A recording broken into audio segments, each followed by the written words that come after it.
Dobrodošli na moj kanal. Danas ćemo praviti sirup od nane.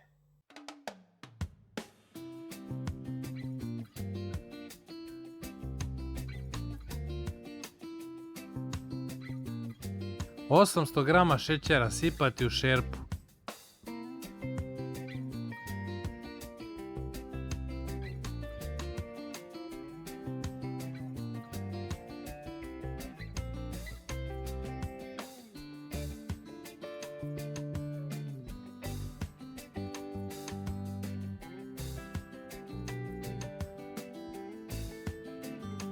Hiljadu 600 ml vode.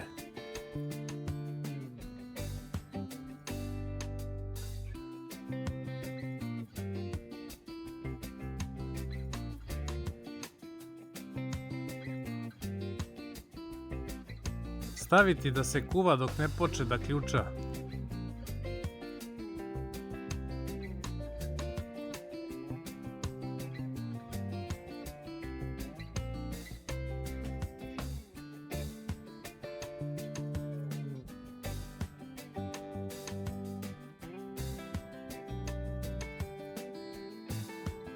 Dodati 12 grama limunske kiseline i skloniti sa šporeta.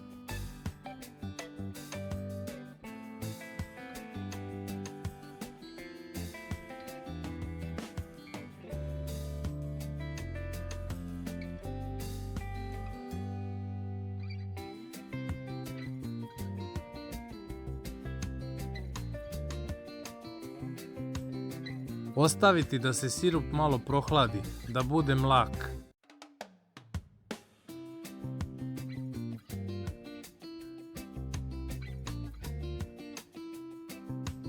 Dodati 220 grama sveže nane i dobro promešati. Poklopiti i ostaviti da odstoji 24 sata.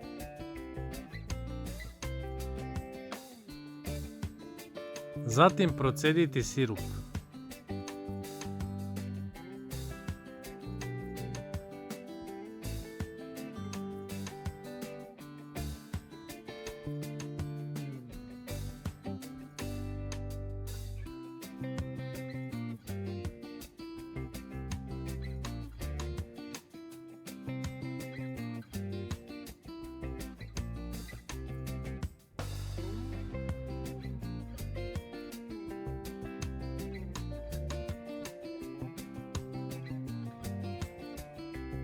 Puniti u flaši i ostaviti da se ohladi.